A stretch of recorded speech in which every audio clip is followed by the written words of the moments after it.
You might come across passive income ideas on YouTube or on the internet, and you might think, oh sweet, I'm gonna make some money without having to do much. Here are three things that you need to know about passive income before you get sucked into the rabbit hole of searching the best way to do it. When someone pulls you on the interwebs and tells you that you can make passive income with no effort, they are probably trying to sell you a course on something.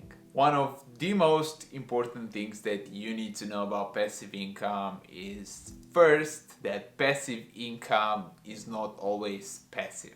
Passive income requires effort in terms of gaining knowledge and in terms of setting up the source of passive income. Even if you invest in dividend stocks or in an ETF for growth or in a dividend distribution ETF, you might still need to gain the initial knowledge, the initial understanding on how to choose the companies to invest in or how to choose the ETF that you are going to invest in, what is the best way to invest for yourself, how it's better to optimize the investment for tax purposes, and work a little bit in order to generate some money to invest so that passive income can be generated.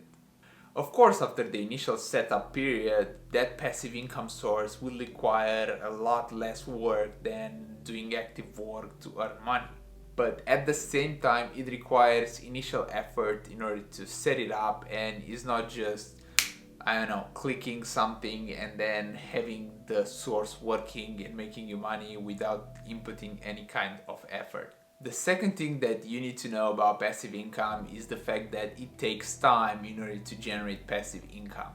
Passive income doesn't always come overnight unless you have a big initial capital to invest in something that can generate a lot of money. If you would have $100,000 to $1,000,000 to invest in a portfolio that will be able to generate sufficient money in order to cover some or all your expenses, then of course it might be a way to work around this thing or the second thing you need to know about passive income. But unless you have that option, then you have to be patient in order to build that source and to maintain that source in order to be able to constantly produce passive income.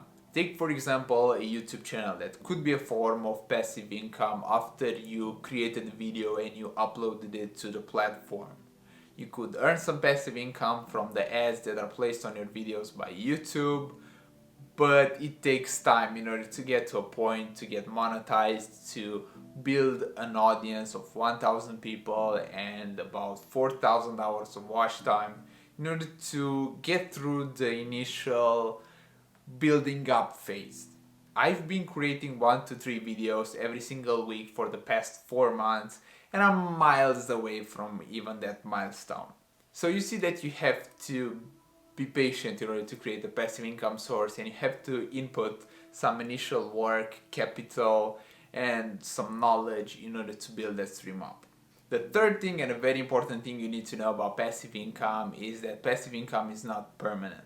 Unless you take care of that passive income source and you keep feeding it and you keep tweaking it in order to make it better or in order to help it live and grow over time, that passive income source will dry out eventually.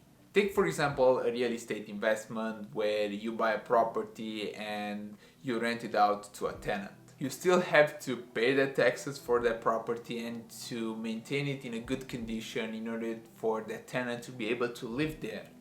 Unless you take care of the property, on top of the fact that the tenant is taking care of the property with the day-to-day operations, then you might not have a property in the future in 10 years, 15 years, because if you neglect it, it might be ruined and then your passive income source will be dried out.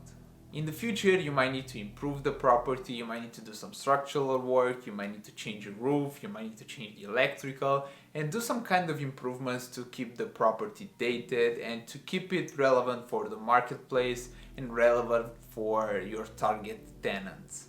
Unless you put that work in order to maintain and grow that passive income source, it will eventually dry out and you will be left with no passive sources of income. Another bonus tip that I have for you is the fact that you can stack the passive income sources one on top of the others. So for example, if you publish a video on YouTube, besides the fact that you can earn passive income by having ads run on the video by YouTube, you can actually have some affiliate links posted in the description under the video in order to generate more passive income for yourself. You can have some Amazon links with the products that you use, or you can have some affiliate links with other services that you really enjoy, you believe in, and that you use and you want to share with your community, and you think that it is going to help the community around you.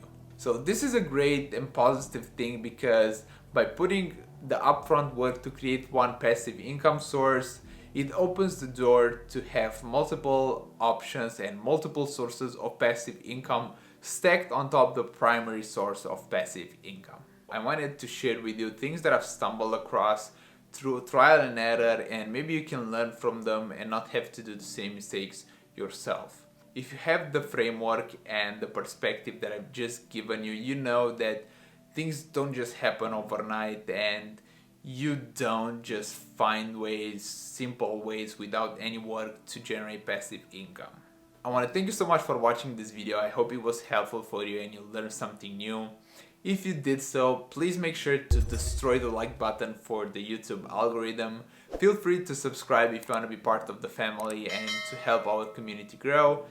You've been awesome, I've been Alex, and until next time, take care and have a wonderful day. Peace.